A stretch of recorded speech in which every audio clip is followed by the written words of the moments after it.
Kwa hakika mtazamaji, ya mgambo ikilia bila shaka kuna jambo, na kitambulisho hicho ni ishara tosha kwamba taarifa zetu za TV47 Matukio awamu ya saa 7 zinang'wananga sasa hivi. Lakini kwanza kabisa mtazamaji, tupate yaliyomo.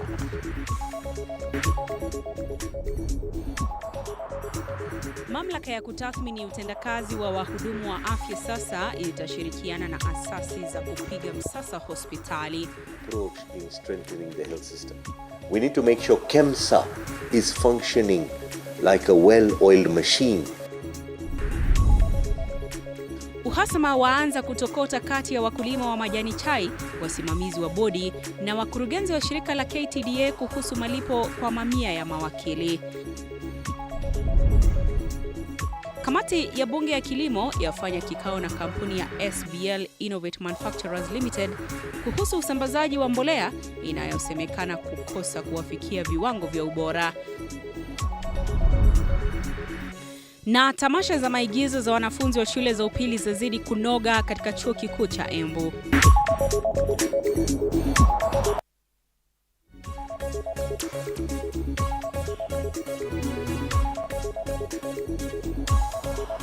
Imegonga saa 7 samahani juu ya alama. Mtazamaji, karibu kwenye taarifa kamili. Mie ni wako Andrin Kilemi, tuandamane sote hadi tamati.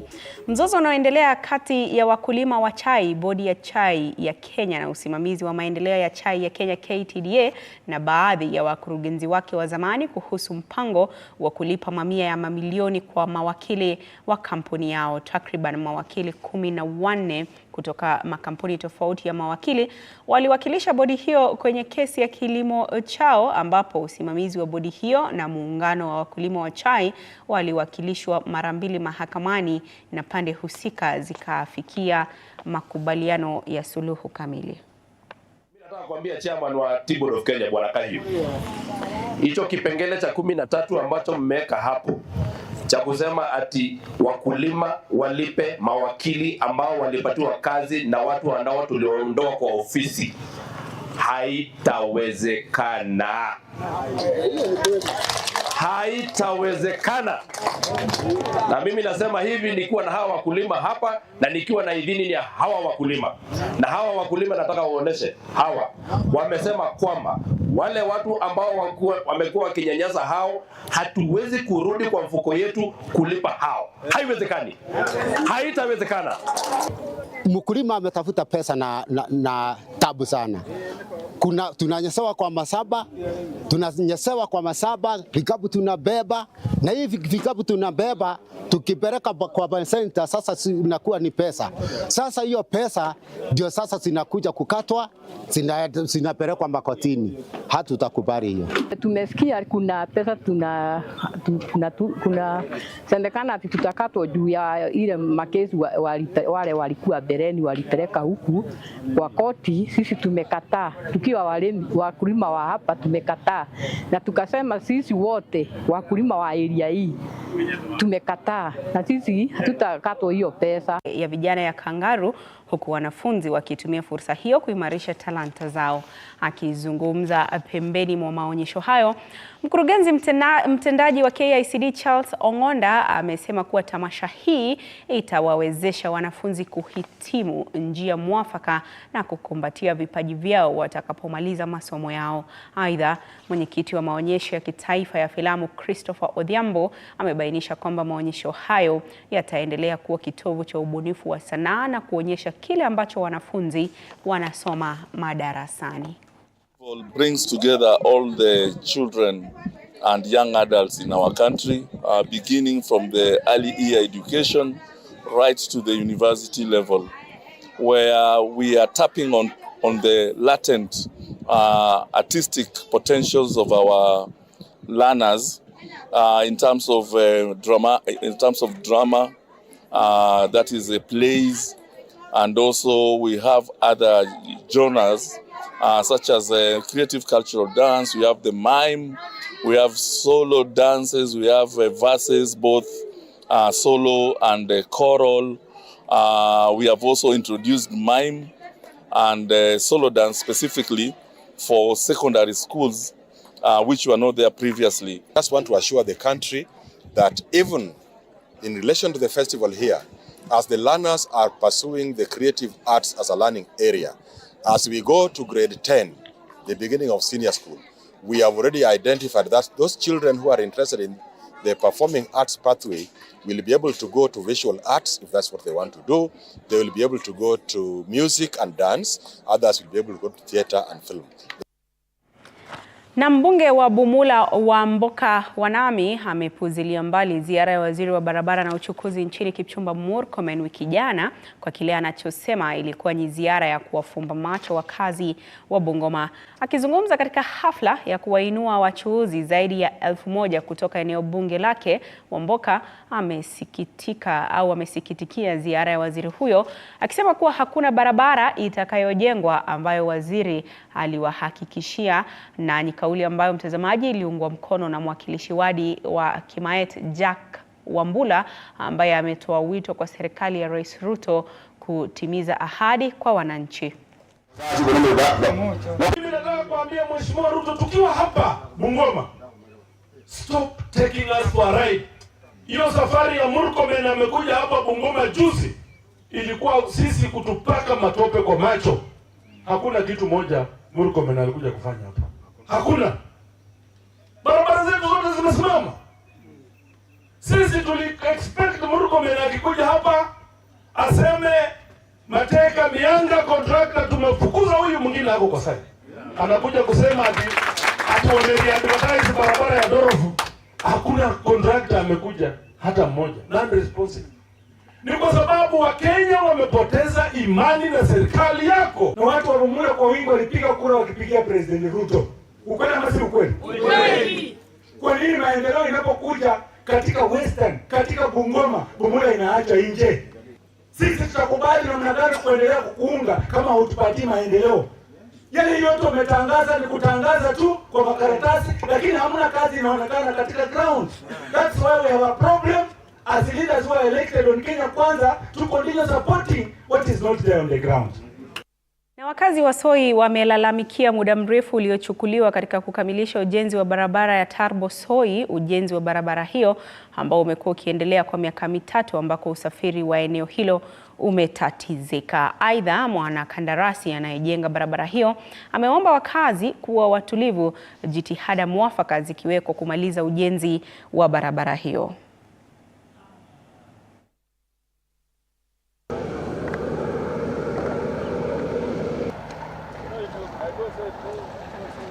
Kwa hii njia tumekuwa shida ya matope, unabeba customer unamwangusha kwa matope hapa. Mimi mwana bodaboda tumeumia sana upande wa mafuta na hii matope. So naona nikaa itatupunguza hiyo gharama ya transportation, kubeba mteja, maybe bei itakuwa kidogo nafuu. Barabara ilikuwa inatusumbua. Hii miaka yote tumeteseka sana na hii barabara. Matope ilikuwa hadi njia ingepitika, lakini sasa hizi iko fiti. Sometimes tulikuwa tunazungukia huko hivyo maili 9 huko hivyo. Kwa hiyo tunazungukia maili 9 ndio tutoke huko juu Soi. The contractor to first of all work as fast as possible so that by Madaraka Day, when the president will be coming to Bungoma, this is one of the projects that I would really want it to be commissioned and so that it can be open for use by the public. Na kwingineko, mbunge wa Mwea Mary Maingi amelaumu mamlaka ya kitaifa ya unyunyiziaji wa maji Mwea kutokana na mafuriko yaliyowaacha mamia ya familia bila makao, huku mali ya dhamani isiyojulikana ikisombwa na maji katika eneo la Mwea. Mbunge Mary Maingi amesema kuwa mamlaka ya unyunyiziaji maji unapuuza majukumu yao, kwani mifereji ya unyunyiziaji maji imeziba na kusababisha mafuriko makubwa katika shamba la Mwea ambapo wafanyabiashara na wakulima wengi waliathirika. Aidha, Maingi amesema kuwa kilimo cha mpunga utaimarika, Rais William Ruto akipangua viongozi kwa nia katika eneo hilo. There is the National Irrigation Authority, and I say I will continue to speak until someone hears me. I will shout, and I will shout on top of my voice, on top of the roofs, until National Irrigation Authority wakes up.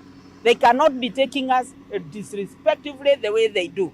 because they are supposed to desilt our canals, they are supposed to declog or unclog our canals so that water has way to get into the main canals and eventually to the rivers.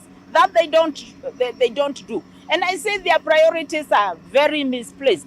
If you come to Wanguru here at National Irrigation Authority, they are building hotels, they are building houses, and I do know that their core business is the settlement scheme, is the irrigation scheme. In fact, these hotels and these houses are supposed to be after desilting the canals, after unblocking the mitaros that we have. Now they want to build because I think they can get money because of the buildings that they are having or something like that. Shinikizo zaidi linazidi kutolewa kuwepo kwa maridhiano baina ya pande mbili hasimu kuhusiana na mzozo wa kisiasa katika kaunti ya Trans Nzoia, huku wa hivi punde wakiwa ni viongozi wa makanisa na jamii eneo hilo ambao wamejitokeza na kutoa mwelekeo wao. Isaac Famba yuko eneo hilo na ameandaa taarifa ifuatayo.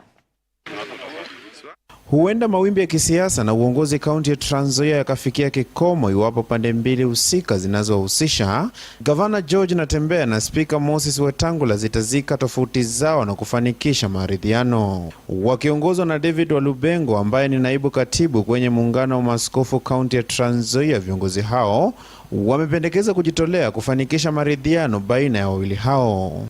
We have witnessed wrangles, fighting in burial ceremonies and other public gatherings. We have also seen a lot of abusive posts and images on social media taking advantage of your fighting. Effects of this fighting and wrangles and divisions is what is bringing us together. We know that it is going to lower or even bring negative development.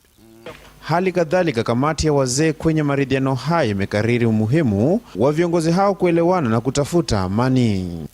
Na unajua kazi ya wazee ni kusaidia wale ambao wanaokomana warudi pamoja na wapendani. Wanaondoa ukombi kusudi wakuwe kitu kimoja na wachenge area ambayo wako pamoja nayo. Hakuna kitu kingine ambayo wanaweza kuendelea ama wakupe nguvu uzidi kuwa nayo kukombana.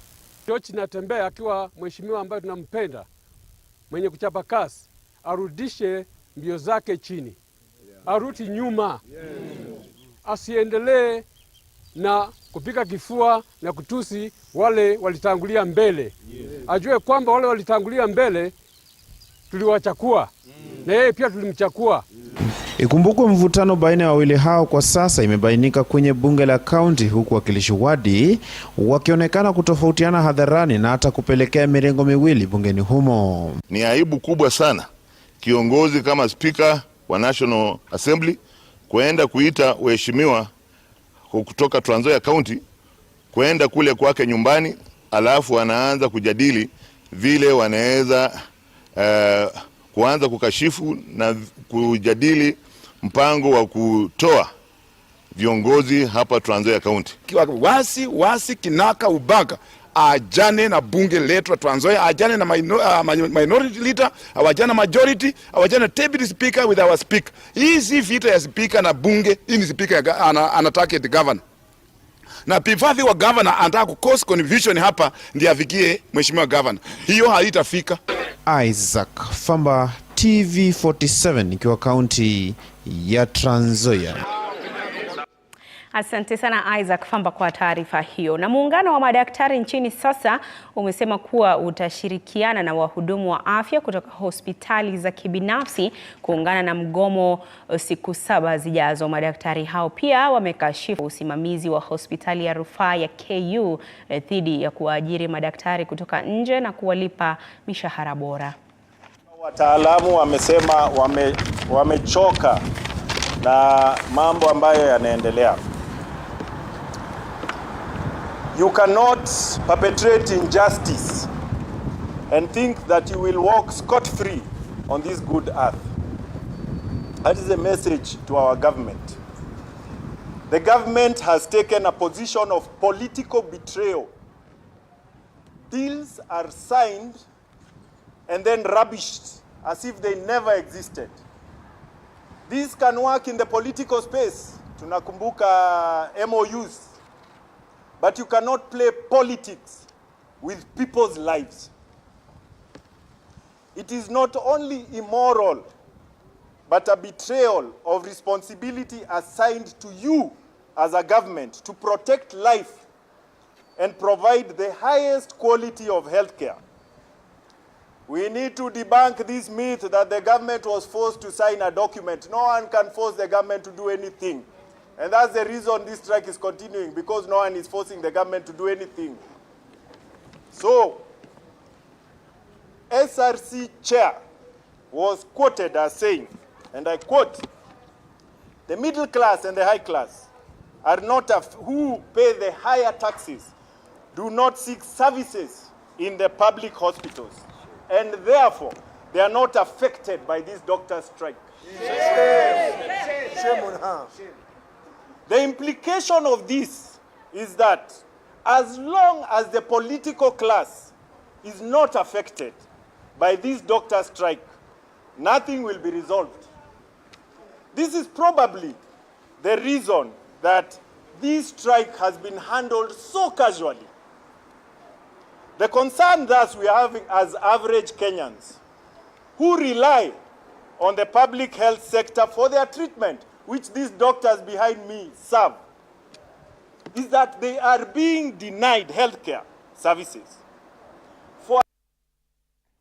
Na mahakama kuu ya Irrigation sasa imekataa kumwachilia kwa dhamana John Mureithi ambaye ni mshukiwa wa uuzaji wa pombe haramu iliyosababisha maafa ya watu 23 kule Kangai County ya Kirinyaga. Katika uamuzi wake, hakimu Richard Mwongo amesema kuwa mshukiwa yuko hatarini kuvamiwa na wakazi wa eneo hilo na pia anaweza kutoroka kabla ya kesi yake kusikika na hukumu kutolewa. Inasemekana kuwa John Mureithi alijaribu kutoroka baada ya visa vya vifo vya watu 23 kuripotiwa na hivyo mahakama haiwezi ikadhubutu kumwachilia. Has given an affidavit opposing the grant of bail, and the DPP in particular pointed out the averments in paragraphs 5 to 8 of the affidavit of IP Michael Arusei. In essence, the affidavit indicates as follows. Paragraph 5, the accused is a flight risk and was arrested at Sagana as he was trying to escape after the incidences were reported.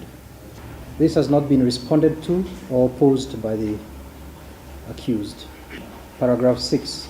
The accused is at risk of being lynched by irate members of the public and that his residence and other properties were burnt down by those members.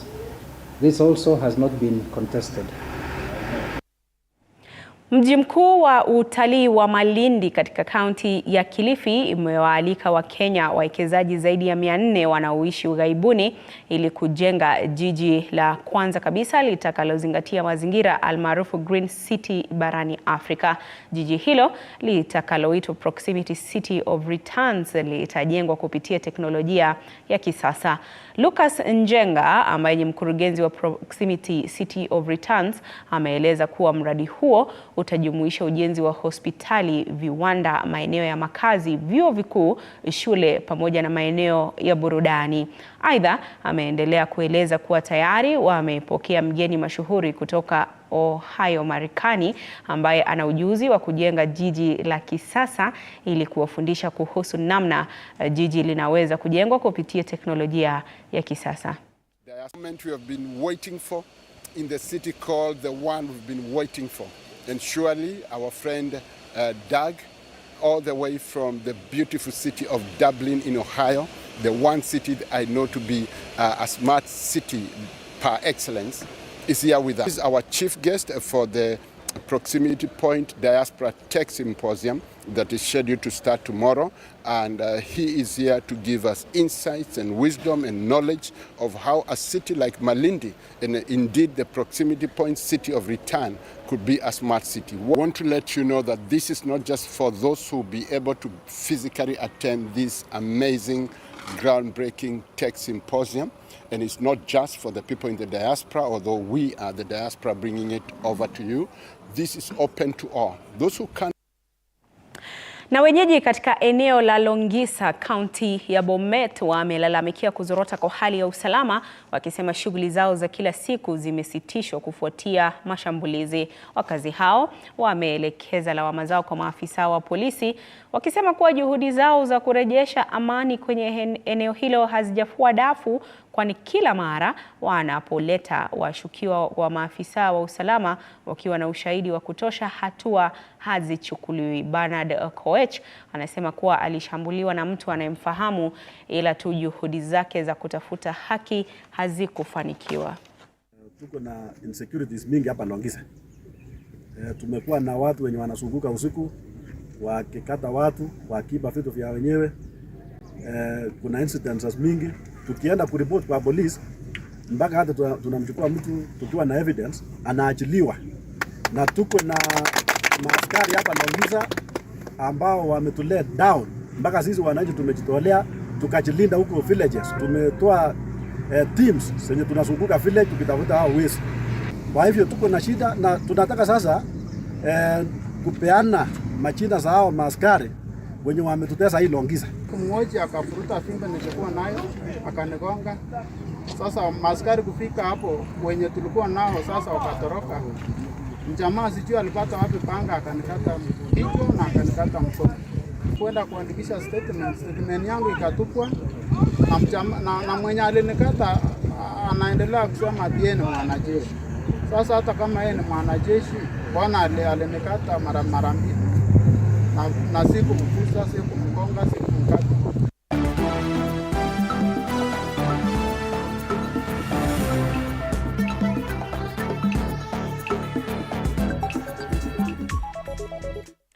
Na michezoni ni kuwa michuano ya chapadimba inayofadhiliwa na kampuni ya Safaricom inaanza rasmi hii leo katika uga wa Mamboleo, kaunti ya Kisumu. Timu 16 zilifuzu kwa michuano hii ya kila mwaka na washindi watapokea shilingi milioni 1.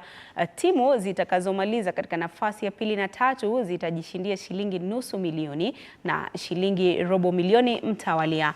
Mechi ya kwanza ya robo finali itakuwa kati ya mabingwa wa kanda ya Magharibi Brenda Girls kumenyana na Siomunyu kutoka kanda ya Mashariki. Kwa upande wa wasichana, watakaofuata katika uwanja wa Mamboleo watakuwa wenyeji wa mabingwa wa eneo la Nyanza Obunga FC kutoka Nyanza wakimenyana na Lisia FC kutoka eneo la Kati. Robo finali ya tatu katika uwanja wa Mamboleo itawakutanisha Changamwe Ladies kutoka Pwani kumenyana na mabingwa wa Nyanza mara tatu na msimu wa kwanza wa chapadimba Plateau Queens almaarufu Nyakach Girls.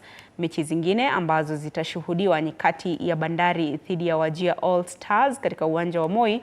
Kisha mechi inayosubiriwa kwa hamu ni kati ya mabingwa wa eneo la Nairobi Dagoretti Mixed Girls dhidi ya mabingwa wa Rift Valley Wieta Girls.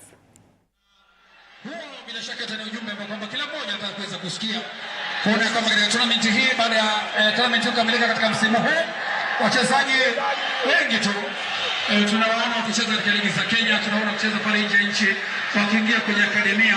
Ndio mtamu wa safari kwa chapadimba nikicheza kama nikitaja mbegu wetu namna gani wanatafuta unga yakata mama kwenda wewe kipindi cha pili kimi milioni tabalozi fans wa Chibuko moja kwa moja. Bila shaka na mimi ni beki wa kupanda na kushuka Geoffrey Mumburi, kijana akipanda shuki hapana mtano kupanda nikipanda na shuka bwana wanasema kupanda mchongoma kushuka ndio ngoma wapatikana hapa.